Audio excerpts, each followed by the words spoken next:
To the Point with Kelly Dunn and Michael Williams. Is South Florida ready to place a bet on expanded casino gambling? Is this the time for destination gambling resorts down the road in Broward and Miami-Dade counties? Will this be the opening for slots at the Palm Beach Kennel Club? And maybe even more.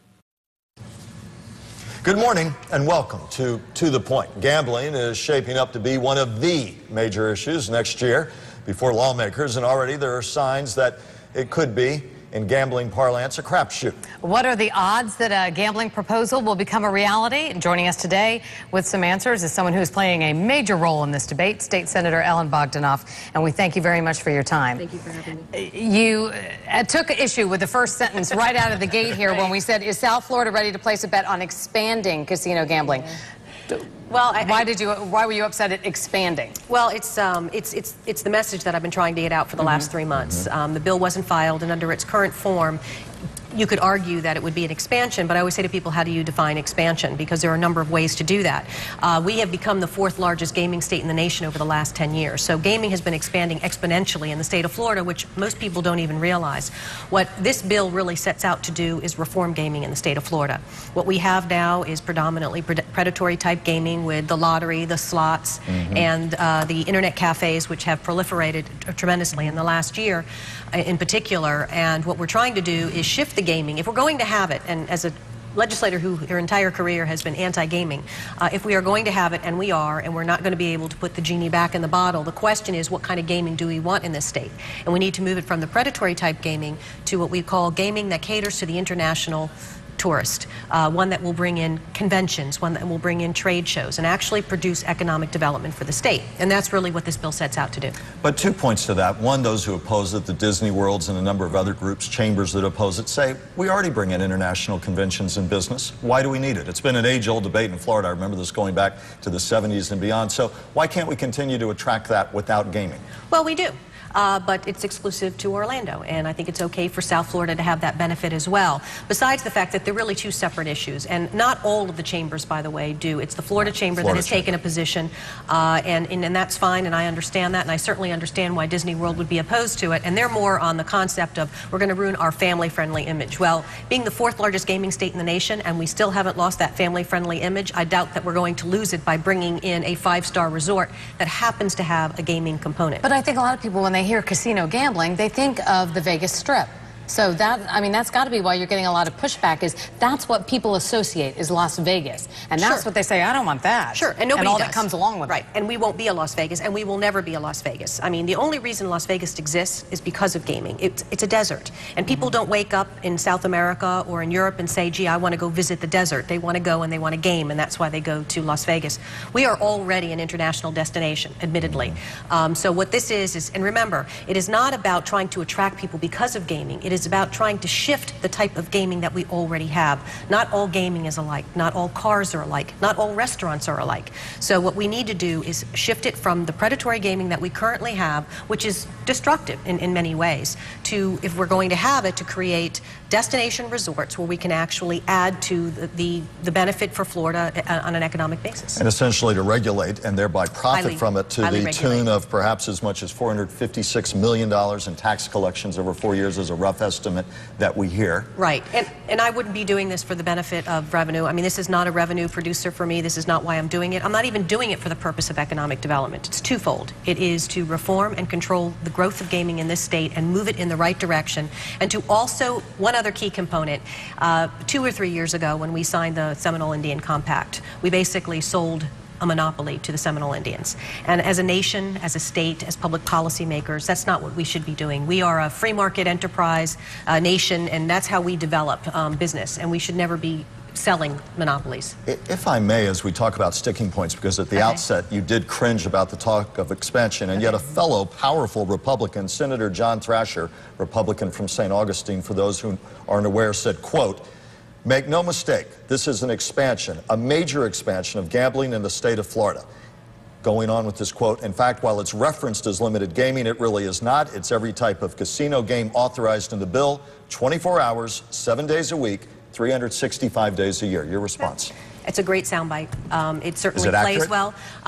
I respectfully disagree, and I told him I respectfully disagree. John Thrasher is a good friend, but he is coming from a completely different perspective. He lives in Northeast Florida. We have the Seminole Hard Rock Cafe here in Broward County in the South Florida region. We also have it in Hillsborough, and we have. Here's the thing, you walk into a casino, I'm not a gambler, so I don't know the difference between craps or baccarat or blackjack. Bottom line is, if it looks and feels like a casino, if you can go in and place a bet, it doesn't matter to me what games are there. So it's not, if you want to say expanding games expands gambling, I disagree. Expanding revenue expands gaming, I would agree, but we're doing that every day, and we're doing it in the wrong direction.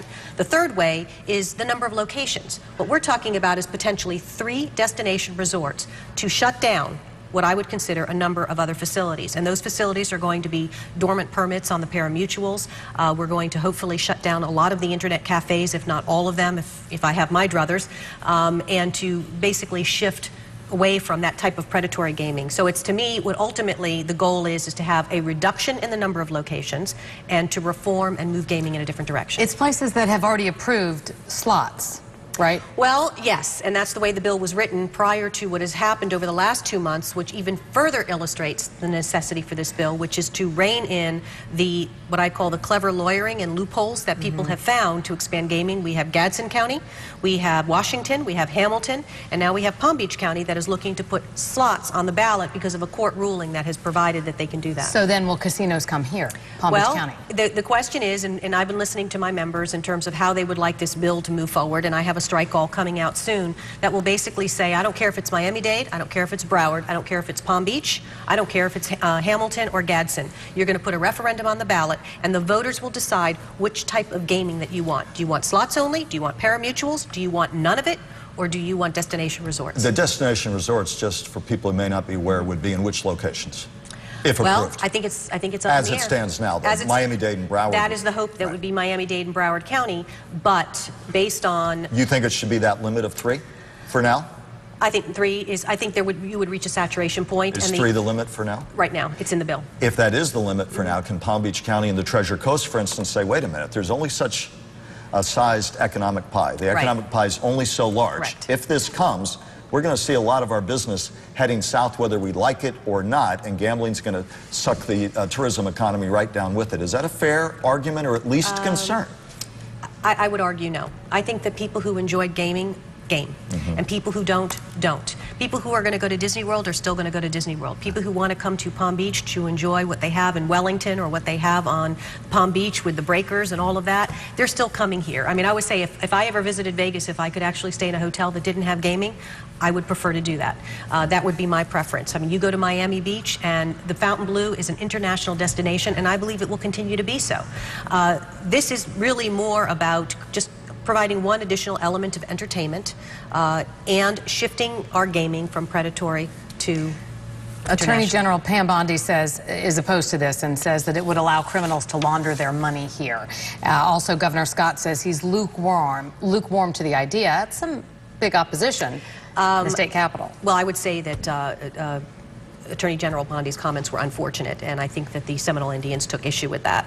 I think that that is a gross assumption to assume that just because you have a gaming facility that it's laundering money. We've had a lot more trouble in corporate America with our banks and Wall Street than we have ever had in the gaming world. And the regulatory environment that we've created in this bill is basically the gold standard. We've taken the best from Vegas, we've taken the best from New Jersey, and then we've stepped it up 3 notches to make sure.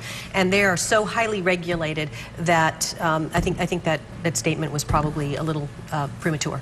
How do we get beyond the caricatures? For decades, this debate's gone on. On the one hand, the one that Kelly just pointed out, it's going to bring crime, it's going to be awful. On the other, another get-rich-quick scheme in Florida, which we've seen, goodness knows, plenty of, and in fact, developers who proposed the one on what will be the old Herald site in a few years down on Biscayne Boulevard in the heart of Miami, are now saying, maybe some of the economic projections were a little high. How do we have a reasoned debate and get away from both extremes? And are we going to be able to on this kind of issue? Well, and I think that's been my struggle, and that's been Representative Fresen's struggle, that we have been out, we took our show on the road because we want to try to have an honest, intelligent, adult debate about this. Nobody will really really addressed the lottery in terms of how predatory the lottery is and who the lottery caters to, and everybody kind of promotes the lottery, but that's been done on the backs largely of a lower income population.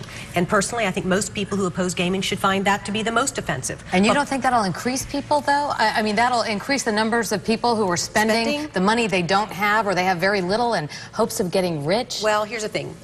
Let's not forget, we are the 4th largest gaming state in the nation. That is huge. We have plenty of opportunity for everybody to gamble without one more location. But every time you open up a Publix, every time you open up a gas station, every time you open up any other location that has lottery, you're expanding the gaming world. What this does is actually the exact opposite. This brings in international tourists. There are folks, I mean, China is a huge draw into the gaming world. South America. In other words, you would be bringing money in from outside the state, outside the country, to come and visit Florida and to find another location. So it's a difference between where these folks will say, well, we're going to Las Vegas this year. Maybe they'll bypass Las Vegas and they'll come to South Florida. But at the end of the day, the message is that we have to reform gaming in the state, because if we do nothing, and that's a real possibility because this is a heavy lift and there are so much money and special interest involved in this, that my prediction is that within 5 years we will be the #1 gaming state in the nation. We will have the type of gaming that no state should want, and we will be economically and politically compromised. Senator, last question. If you were a betting woman, you've already said you're not, but if you were, is this approved by lawmakers? Does it become a reality and get signed into law? Well, considering that I don't like to gamble and I hate losing, I would say that we are going to give it our best, and I am trying to accommodate everybody's concerns, and at the end of the day, I hope something moves forward. Just very briefly, too, I've had some viewers call me that if lawmakers approve, this happens, or does the public weigh in on this after that? No, it will be my goal to make sure that we have a referendum in every county as to what they want in their county. Because there's been some talk that we short-circuit that, but you're saying you want a referendum everywhere to make sure everybody decides, bring it back locally. Right, that's the argument. The public does or does not want this, and I think the public needs to make the decision. State Senator Ellen Bogdanoff, thank you very much for being here. We appreciate it. And we thank all of you for joining us. We'll be covering these developments throughout the year. The Senator, I have a feeling, will be back to talk about this yet again. Coming up, the Republican presidential contest coming into sharper focus in South Florida. We'll take a look at 2 events that could be key for 2 candidates when we return. We have some interesting political events to discuss with our roundtable guest today. News Channel 5 political analyst and coordinator of the American Studies program at Lynn University, Robert Watson's joining us, as well as Brian Crowley, author of CrowleyPoliticalReport.com. Thank you, gentlemen. First, what comments would you like to make about the idea of casino gambling possibly coming to the state of Florida? Well, golly, this is the first time this issue's ever come up in the state of Florida. It's like Groundhog Day. Every few years, we open up the gambling issue. A bunch of people, are for it. A bunch of people are against it. It's great for lobbyists. If you're a lobbyist in Tallahassee right now, you're just making a fortune off this issue. So really the winners in this gambling debate every time is the lobbying corps. Bottom line, though, Robert, do you think it flies or not? You think it passes muster with lawmakers? It's almost a flip of the coin. It's going to be really tough. You've got Pam Bondi, Jeff Atwater, Adam Putnam, the 3 very powerful statewide cabinet officers against it. You've got the Florida Baptist Convention, the Florida Catholic Convention, Disney World, the Chamber of Commerce. These are some powerful, powerful foes. But some powerful construction groups that want it. And in fairness, she's saying, what's wrong with letting counties decide? If Miami-Dade wants it and Palm Beach doesn't or does, I mean... largest gaming state. I was surprised at that. What about that argument? You know, this argument that, everybody knows that socioeconomic ills follow gaming, and we're concerned about that, and the senator earlier said she wants to reform it. I don't know if the way of reforming it is to just jump in with both feet and put my next paycheck totally on. Do we really want to be Vegas? Are we really still a family-friendly destination in South Florida? Miami's the pill mill capital now. It's the fake ID capital. Do we really want to get a huge Singapore company to put a mega resort? I don't know. But on the other hand, when you have 1 million Floridians not working and this economy is not moving forward, so it's going to be a tough call. If not this year, maybe if nothing next else, year. the gambling industry has always proven it has a lot of patience. It inches its way forward decade after decade. We have far more gambling in the state than we did 10, 20 years ago. I think inevitably we're going to have full gaming in the state. Yeah, I would say if not this year, maybe next year. One unintended concern, though, real quickly, is I think that the legislative session, could important issues be derailed? Because this is going to be the tail that wags the dog. We shall see. Let's take a look at some other political developments today. First, the Palm Beach County Republican Executive Committee held its straw vote, and Mitt Romney won, with Newt Gingrich coming in second. This is a group that has a history of picking winners. 2 years ago, Marco Rubio won this straw ballot when he was trailing in the Senate race. And secondly, a number of Gingrich supporters were seen at a fundraiser sponsored by Senator Rubio, and that's already leading to speculation that Gingrich could be getting help from the Rubio supporters. How significant are these two developments, do you think, Brian? Well, the Palm Beach County straw vote of its executive committee is fun and not interesting at all. It doesn't mean anything. It doesn't have any impact on any other voters except for the group that was in that room. Of course, it didn't take long for the, Mitt Romney's team to be bragging that they had succeeded. So you get bragging rights for 24 hours, and God knows I've gotten a ton of emails about it. But ultimately, it doesn't mean anything. I agree with Brian. I think although Mitt Romney is grasping for every bit of good news he can get, so he is going to milk this. And these polls have been fluctuating. Brian and I are the only two that haven't won a straw poll lately here with this. So Mitt Romney's We've got one ready for you. Okay, thank you. A viewer poll. But I do think the second issue is big because Newt Gingrich doesn't have a lot of money. Mitt Romney has a better ground game. Rubio has a good ground game. He's a good fundraiser. If anything he's doing that can help, Gingrich needs that because Florida will be critical. But of course, everybody's going to be courting Rubio, and he wants to play all his cards out on the table. And who knows, he may be a VP pick. That we talk about that every other week as well. Bottom line is, you look at Florida on January 31st. Is it still in play, or if you look at the more substantial polls, is Gingrich building a lead that's insurmountable right now? Well, does Romney have enough ground game and money to fight back? Yeah, I believe as of today, Florida remains in play. I don't think that's going to change by the time we get to January 31st. New Hampshire and South Carolina will help settle things a little bit. I'm not impressed that Iowa will do anything. I mean, there's some talk that Ron Paul could win Iowa, which would sort of be a repeat of Mike Huckabee winning the last time. Iowa's caucus has been there many times. It's a fun event, but largely meaningless in the great scheme of things. New Hampshire, if Romney loses New Hampshire, if Newt Gingrich wins New Hampshire, that's going to be big. If Newt Gingrich comes in and wins South Carolina, that's going to be big. And Romney will be on the ropes by the time he gets to Florida. I still think Florida is not only important, I think we are the most important early state because I don't see any one candidate winning Iowa, South Carolina, and New Hampshire. So I think they're going to come into Florida split. We're delegate rich. The media follows Florida. And we just finished the last Republican debate since we no longer have the Trump debate. That was Trump. So we finished the last Republican debate. So we're liable to not see much movement in the polls until early January with Iowa. So I think Florida will be the most important early primary. And speaking of Donald Trump coming up, he keeps making the rounds, and Republicans seem to be confused about what to do with him. Stay with us. Love him or not, one thing you have to say about part-time Palm Beacher, full-time real estate mogul and publicist, self-publicist, Donald Trump, is he knows how to get publicity. He said he's not going to moderate a Republican presidential debate now in Iowa on December 27th. That normally would end that story. But then he keeps the story going by saying he might still consider running for president as an independent. What kind of impact would he have as an independent? There's been talk Ron Paul might run in the general election, too, as an independent. Would he have a bigger impact? Well, it's the non-candidacy that keeps on going and going. It's the Energizer Bunny. This may not be any secret to anybody watching this program, but maybe it's time we called it for what it is. Donald Trump, poor Donald Trump, needs to go into rehab. He is a junkie. He's an addict. He's a media junkie and an addict. He desperately needs that media needle in his arms. Every couple of weeks when he doesn't have a camera in his face, I think he gets the shakes, and then he comes out and he makes some kind of announcement, and we all go rushing over there with cameras in his face. And you notice he settles down, he feels better, and he's good for another couple of weeks. And well, nothing he says is serious, and why we keep paying attention to this guy just fascinates me in some ways. Well, yeah, they all go to his place. I'm surprised they're not all hanging out at Mar-a-Lago for the weekend. These days. Ron Paul, are we going to see a Ron Paul or any legitimate third-party run? Well, if Ron Paul would do a third-party run, I think he would impact the election. I didn't mean to say he wouldn't be legitimate, but somebody else. Who knows? But if he would, it would impact the election. Here's why. I think we all agree this is going to be a nail-biter. This is going to be a very close election. 1, 2, 3 critical states, a percentage point or two. Ron Paul has a rabidly loyal following. He's going to poll a certain amount no matter what. In fact, I've been joking that if Ron Paul withdraws from the race, he'll still poll the same amount. His followers want him. The Donald, it's hard to say, but even if it's 1, 2, 3, 4, 5%, it could impact. We've seen John Anderson, Ross Perot, Ralph Nader, even at a few percentage points. When you have a close election, independents never win, but they could impact the results of the election. perspective, gentlemen. Thank you as always, and we will be back with more in just a moment. Time now for the Crowley Closer. Well, two quick items. Adam Hasner, the Republican candidate for the U.S. Senate in the state, got a little burst last week, when he won a Pasco straw ballot, and he got a lot of noise at it, and I've already gotten an email asking for money.